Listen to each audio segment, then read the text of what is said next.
Yes, muraho neza nanone ndagarutse.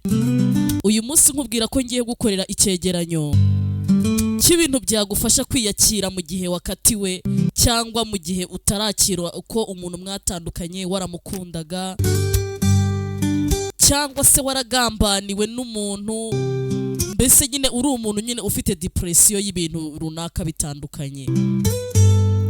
Ikintu cya mbere ugomba gukora nk'umuntu basize, ikintu cya mbere ugomba gukora, rekeraho kwiruka ku bisubizo wibaza byinshi ushaka kumenya impamvu, uvuga ariko buriya yagiye ate, buriya singe nabiteye hoya, buriya abantu bajya bagenda kubera ibibazo byabo, atari uko wenda we wakoze nabi ukashiduka umuntu gusa yagiye. Kubera ko buriya mu buzima nta magambo yahindura umutima wahisemo kugenda ngo gusige, nta n'ubusobanuro na bumwe nyine uwo mutima wawuha kugira ngo nyine ukugarukire. Iki ni ikintu cya mbere ugomba kwirinda, ni ukureka nyine kwihambira kwiruka ku muntu wagusize.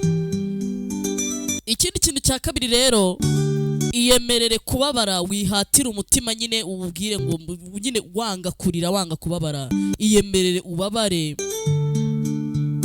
Ibitekerezo buriya bishobora kukubwira ngo umuntu mwikuremo mbere y'uko ubyitegura, ariko we jya ubanza wiha umwanya uwo muntu rwose umwibagirwe, wiyemerere kubabara.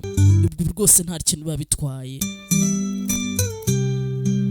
Cyo nkubwira ngo cya kabiri ni uko ugomba kwiyemerera kubabara, kuko iyo umuntu agize igikomere n'ubundi nuko bigenda, nuko bitangira, uriyemerera ukiyumva ukababara.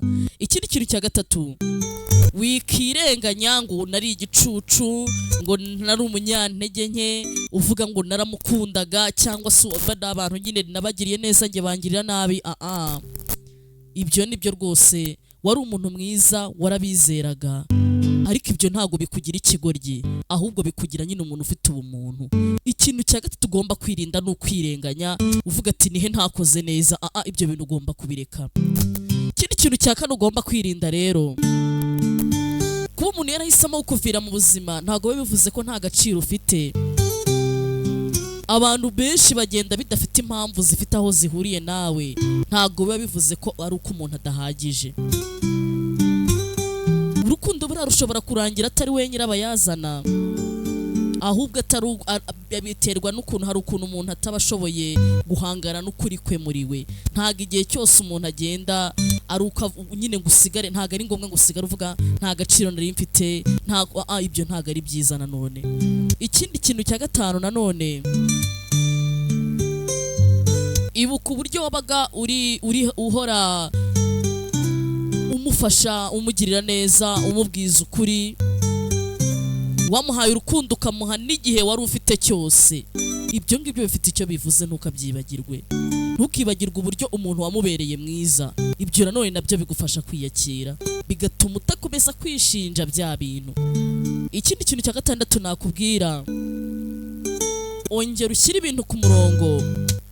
Ikindi kandi subirana ubuzima bwawe mu biganza, wongera nyine wongere ufate control, wongere ubuzima bwawe bwisubize. Kuko ni handi usanga umuntu yiyahuye kubera nyine atari kwakira ibintu byamubayeho. Buriya ubuzima wongeye ukabwisubiza, ukavuga ati ninjye master, ninjye directrice w'ubuzima bwanjye, cyangwa ninjye director, ibintu byose birashoboka. Ikindi kintu cya nyuma, ariko mbibutsa gukora subscribe kuri YouTube channel yanjye ni Directrice Agasobanuye, kugira ngo mujye mukurikirana ibiganiro byinshi. Ntago iyo umuntu mwatandukanye ntiba bivuze ko ari wowe uhombye, ahubwo we aba ahombye. Ahubwo we uba wabuze ahahise wimaginaga, wongera wiyiteho, utangire bundi bushya. Kandi ikindi kintu nakubwira ni ukwikunda. Buriya ubuzima iyo umuntu yaretse kwikunda, ubuzima ntabwo aba agifite mu biganza bye. Iga kwikunda, ibyo bintu byose agahinda kazashira. Wikunde, wirebe, wikunde pe. Rwa rukundo rwose wari warashyize ku uwo muntu wakugambaniye, wakubabaje, urwisubize, wongere wikunde. Murakoze cyane, nakagaruka. Mukore subscribe kuri YouTube channel yanjye. Murakoze cyane.